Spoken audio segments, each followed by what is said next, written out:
নমস্কার, হরে কৃষ্ণ। আশা করি ভগবানের আশীর্বাদে আপনারা সকলেই ভালো আছেন।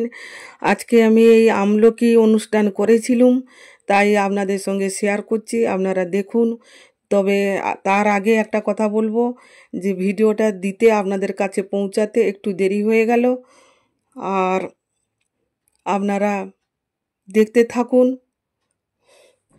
ছোটোখাটের উপরও করেছি, কিছু মাতাজিরা সব এসে আর এই আমলকি অনুষ্ঠান সকলে এনজয় করেছে, যতটা পেরেছি করেছি।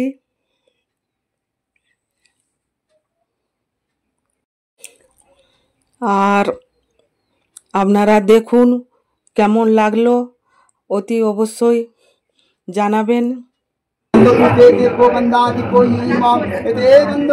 এবারই বামুন ঠাকুরকে দেখে তাই একটু মন্দিরে পুজো করে, আর আমলকি দীর্ঘ পুজো উনি করবেন। বামুন ঠাকুর এসে গেছেন, উনি পুজো করছেন। বামুন ঠাকুরের হাঁটুর প্রবলেম, উনি একটু চৌকিতে বসে পুজো করছেন। যতটা পেরেছি সংগ্রহ করে জোগাড় করে রাধা গোবিন্দের কৃপায় করেছি। ভগবানের প্রিয় আমলকি গাছ, ভগবানের প্রিয় আমলকি ফল, তাই না করে আর থাকতে পারলাম না, তাই করেছি। আর আমলকি মালা করে একাদশী দিনে দিয়েছি, আর আজকে বৈকুণ্ঠ চতুর্দশী দিনে আমলকি মালা করে দিইনি, এমনি আমলকি ফল। আপনারা আস্তে আস্তে দেখতে থাকুন, ভালো লাগলে অতি অবশ্যই জানাবেন।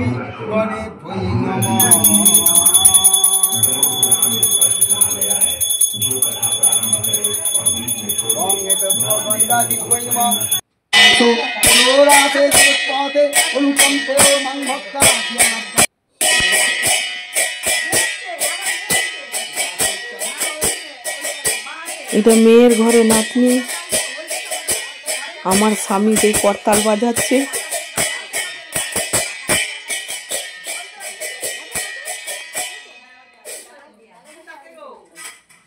মাতাজিরা সব এসে গেছেন, আরো আসেনি, কিছু এসেছে, কিছু বাকি আছে, একজন একজন করে ঢুকছে। আর এইটা মেয়ের ঘরে নাতনি, আর এইটা হচ্ছে বড়াই মা, পাশে থাকে।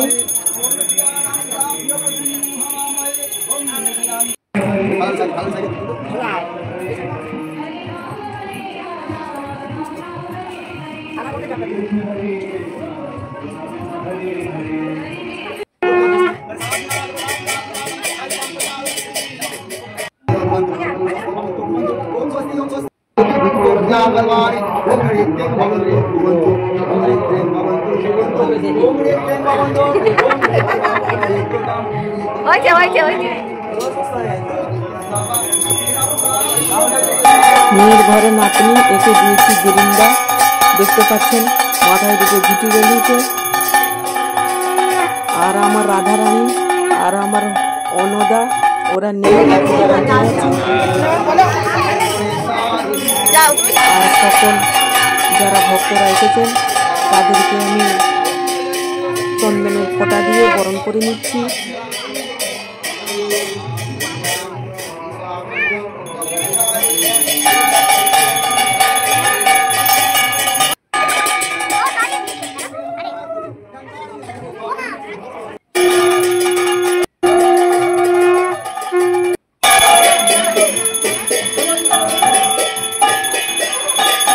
মোটামুটি সকলেই চলে এসেছেন, আমলকি পুজো হয়ে গেছে, আরতি শুরু হয়ে গেছে।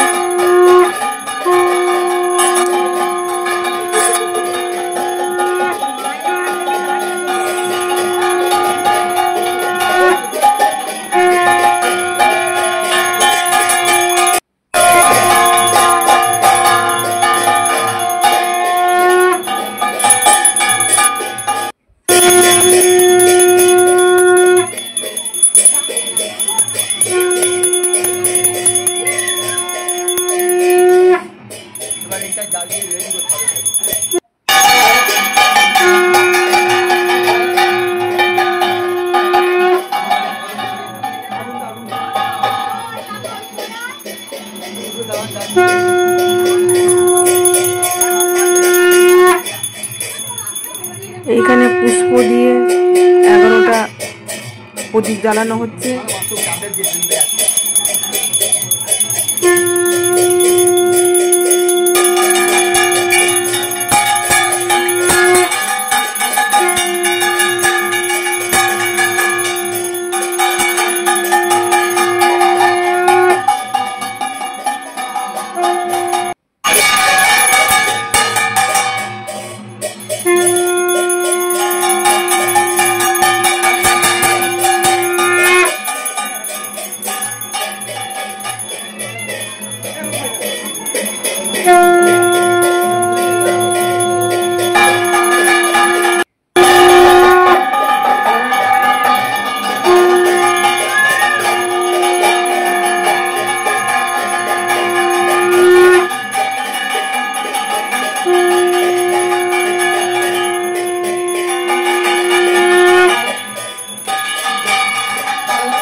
ভগবানের কৃপাতে একটু আধটু করেছি।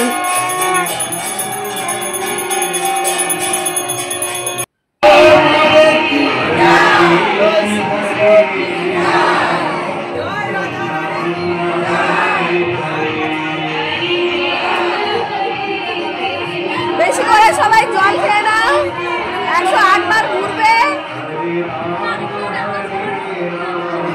হাঁপিয়ে গেলে চলবে না, সবাইকে 108 বার ঘুরতে হবে।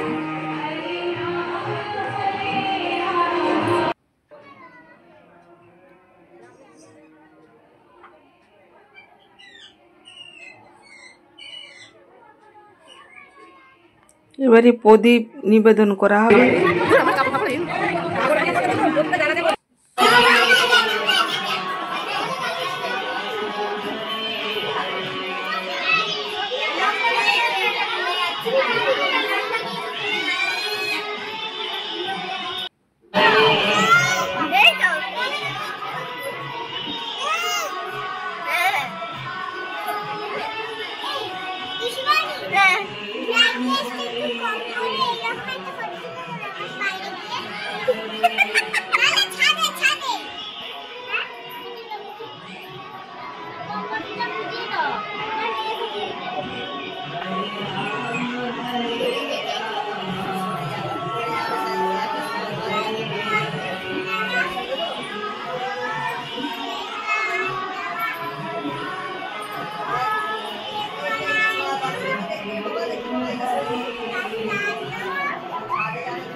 ভিডিওটা আপনাদের কাছে পৌঁছাতে অনেকটা দেরি হয়ে গেছে, তার জন্য দুঃখিত।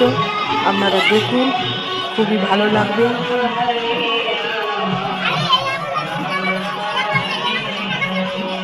এবারই সকলে উপরে যাচ্ছেন, চাঁদকে প্রদীপ নিবেদন করবেন।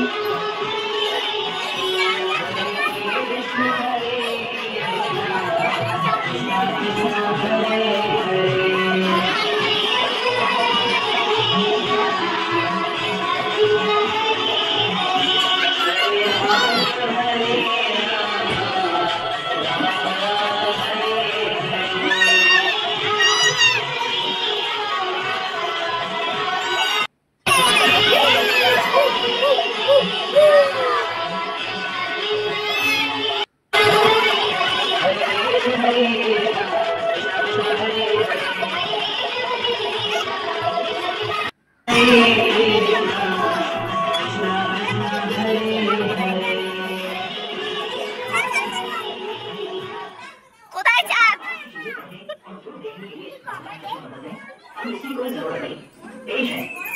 প্রভু চাঁদকে সকলে দেখিয়ে প্রদীপ দেখাচ্ছে, চাঁদকেও আপনারা দেখতে পাচ্ছেন।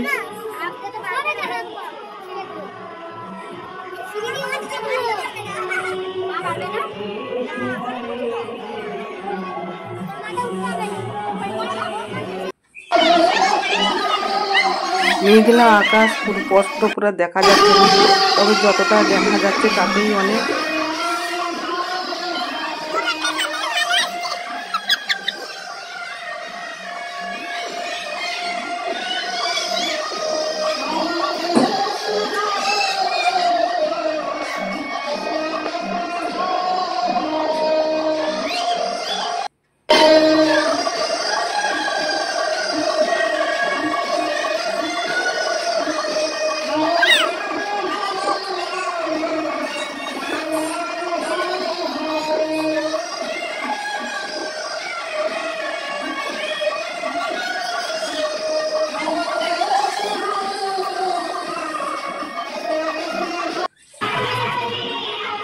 এইটা আমার আকাশ প্রদীপ দেওয়া আছে।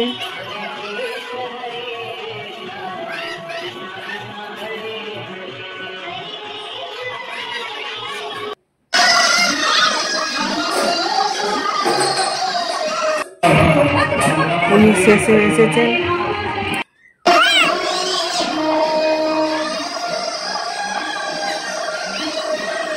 সকলের দেওয়া হয়ে যেতে লাস্টে কর্তা মশাই এসেছে।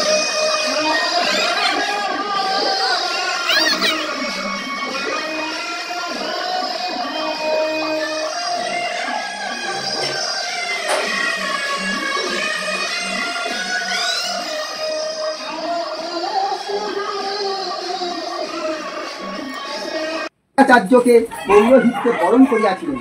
অতএব নামে তাহার পুত্রদ্বয় এখানে বামন ঠাকুর ভাগবত পাঠ করা শুরু করে দিয়েছে, আপনারাও শুনুন। বালক প্রহ্লাদকে তাহাদিগের নিকট প্রেরণ করিলেন। তাহারা প্রহ্লাদকে ও অন্যান্য অসুর বালক দিগকে দণ্ডনীতি প্রভৃতি বিষয়ে শিক্ষাদান করিতে লাগিলেন। গুরু যাহা বলিতেন প্রহ্লাদ তাহা শ্রবণ করিতেন, কিন্তু নীতি শাস্ত্রকে তিনি সাধু বলিয়া বিবেচনা করিতেন না, কারণ ইনি আত্মীয়, ইনি পর, এইরূপ মিথ্যা অভিমানকে আশ্রয় করিয়া দণ্ডনীতি প্রভৃতি শাস্ত্র অবস্থান করিতেছে। হে পাণ্ডব, একদা অসুরপতি পুত্রকে পরে স্থাপন করিয়া জিজ্ঞাসা করিলেন, তুমি যাহা উত্তম বলিয়া মনে করো তাহাই বলো। প্রহ্লাদ কহিলেন, হে অসুররাজ, আমি আমার এই মিথ্যা অভিনিবেশ হইতে দেহিগণের বুদ্ধির সম্মুখ উদ্বিগ্ন হইয়া থাকে। তাহাদিগের গৃহে অন্ধকূপের ন্যায় মোহজনক এই নিমিত্ত গৃহীগণকে অধঃপাতিত করে।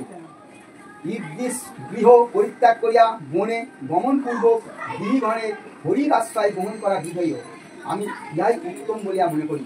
নারদ কহিলেন, দৈত্য, পুত্রের মুখে শত্রু বিষ্ণুর প্রতি ভক্তিযুক্ত বাক্য শ্রবণ করিয়া পরে কুমন্ত্রণায় বালকের বুদ্ধি বিপর্যয় ঘটিয়াছে মনে করিয়া হাস্য করিলেন এবং আদেশ করিলেন, বিষ্ণু ভক্ত দ্বিজাতিগণ ভিন্নবেশ ধারণপূর্বক প্রচ্ছন্নভাবে থাকিয়া তাহাতে বালকের বুদ্ধি বিপর্যয় ঘটাইতে না পারে, তাহাকে সেই রূপ গরু দিয়ে রক্ষা করে।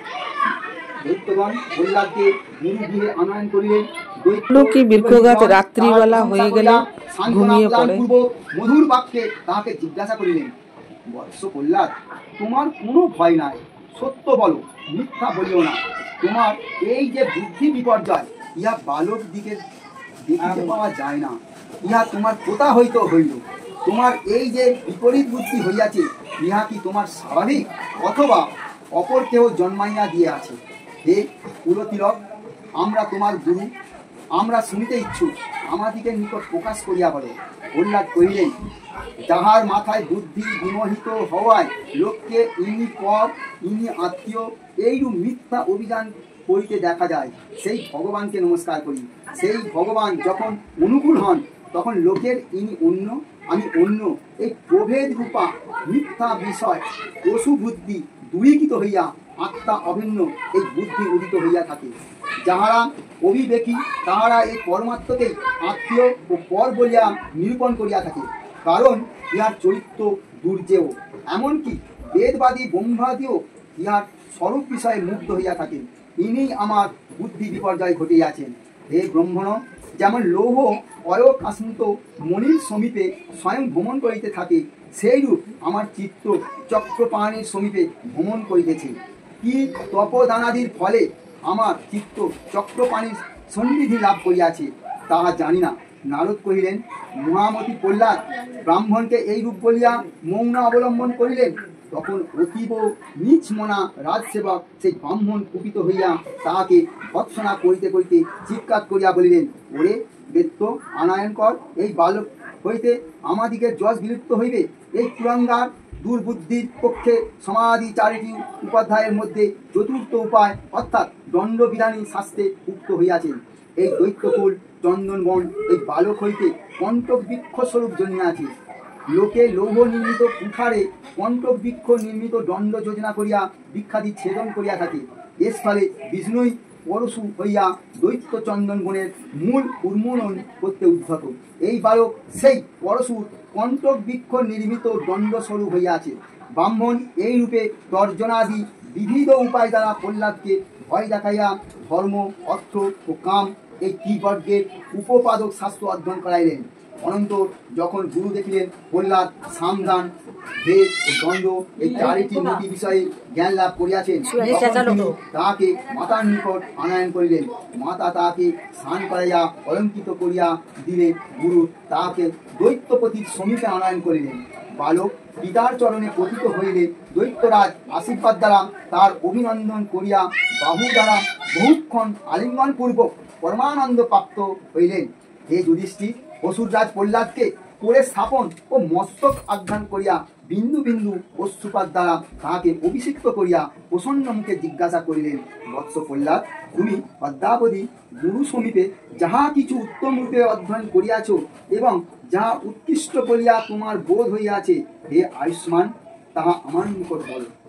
প্রহ্লাদ কহিলেন, বিষ্ণুর শ্রবণ কীর্তন, স্মরণ, পাদসেবন অর্থাৎ পরিচর্যা, অর্চন, বন্ধন, দাস্য অর্থাৎ কর্মাপন্ন, সখ্য অর্থাৎ বিষ্ণুকে নিত্য মনে করিয়া তাহাকে বিশ্বাস স্থাপন ও আত্মনিবেদন অর্থাৎ যেমন গবাদি বিক্রয় করিয়া দিলে তাহাদিকে ভরণ পোষণ চিন্তা করিতে হয় না, সেইরূপ ভগবানকে দেহ সমর্পণ করিয়া ভরণ পোষণের চিন্তা বর্জন এই নবলক্ষণা ভক্তি অধ্যয়ন করিলে যদি জীব সাক্ষাৎ ভগবান বিষ্ণুর প্রতি এই ভক্তি অর্পণ করিয়া আচরণ করিতে পারে, তবে তাহাই উত্তম অধ্যয়ন বলিয়া মনে করি। হিরণ্যকশিপু প্রত্যেক এই বাক্য শ্রবণ করিয়া ক্রুদ্ধ হইলেন, তাহার অধর কম্পিত হইতে লাগিল। তিনি গুরুপুত্রকে কহিলেন, ব্রাহ্মণাধন, তুমি আমার বিপক্ষ বিষ্ণু পক্ষ অবলম্বন করিয়াছ। দুষ্টু দুর্মতে আমার প্রতি অবহেলা করিয়া বালককে একই অসার শিক্ষা দিয়াছ। জগতে অনেক অসাধু ছদ্মবেশী কপট বন্ধু দেখিতে পাওয়া যায়, যেমন ব্রহ্ম হত্যাকারী প্রবৃত্তি পাতকী ক্ষয় রোগাদিকালে প্রকাশ হইয়া পড়ে, সেইরূপ এই সকল কপট বন্ধুরও দিগের তারাদি কালে প্রকাশ হইয়া পড়ে। গুরুপুত্র কহিলেন, হে ইন্দ্র শস্ত্র, আপনার পুত্র যা বলিয়াছে তাহা আমি অথবা অন্য কেউ অধ্যয়ন করাই না। হে রাজন, যে বালকের এই বুদ্ধি স্বাভাবিক, অতএব ক্রোধ সংবহন করুন, আমার প্রতি দোষারোপ করিবেন না। গুরু এইরূপ উত্তর প্রদান করিলেন। অসুররাজ পুনর্বার পুত্রকে কহিলেন, এই দুষ্ট, তুমি গুরুমুখে এই সকল শিক্ষা পাও নাই, তবে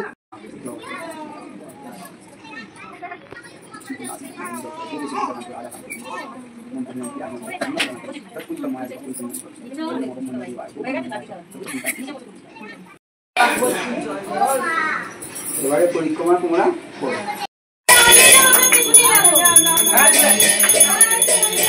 পাঠ করা, ভাগবত পাঠ করা শেষ, পরিক্রমা করা শুরু হয়ে গেছে। 108 বার পরিক্রমা হবে। আপনারা সকলে দেখতে থাকুন।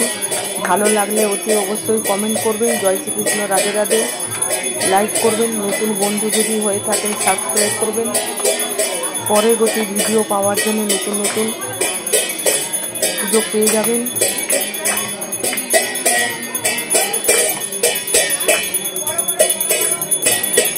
ঠাকুর মশাইও ঘুরছেন। একবার হলো কমপ্লিট।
দাঁড়িয়ে যাও।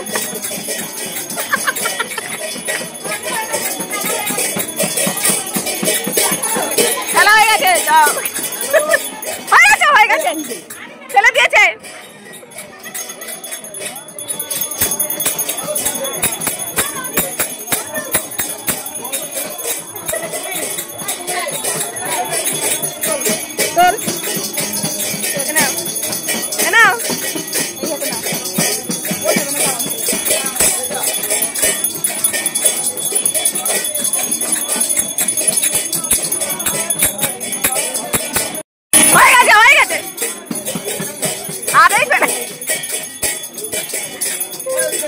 ফেলেছে, বাচ্চা মেয়েটা ফেলেছে।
কেউ দেখছে যে কতটা শেষ হলো আর কতটা থাকলো।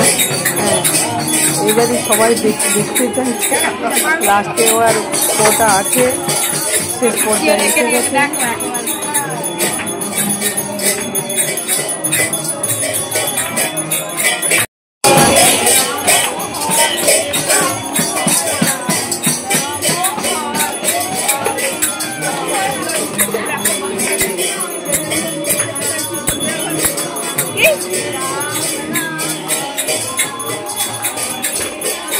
খেলেছো ঘরে?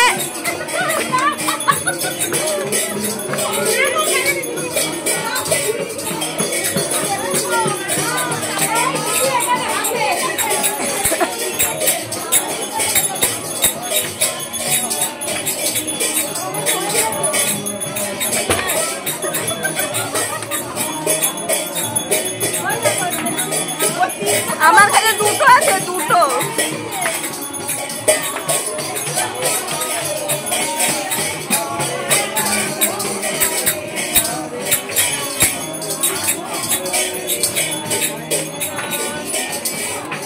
খোলো, হাত খোলো, হাত খোলো।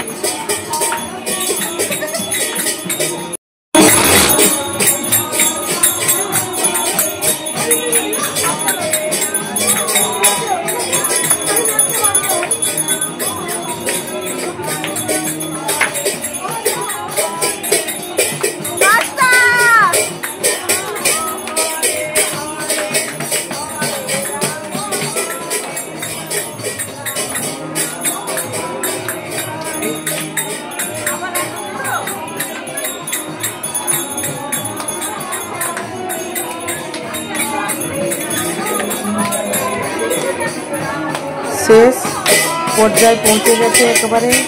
এবারে সবাই বাবু তুলে নাচতে শুরু করেছে। তারপরে 1 2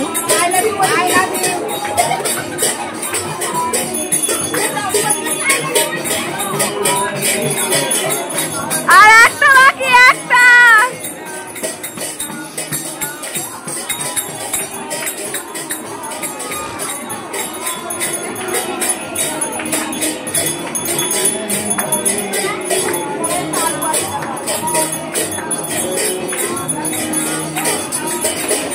হাত ছেড়ে দাও আমায়।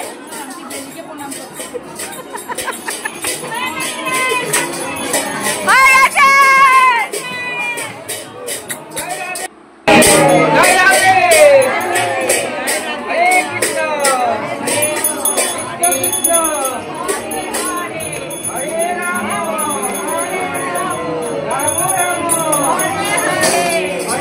পরিক্রমা শেষ হয়ে গেছে। এবারে সকলে বসে পড়েছে।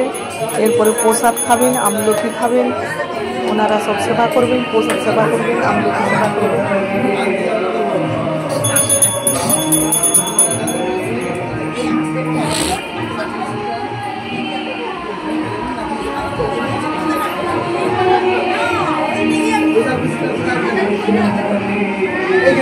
হয়ে গেছে।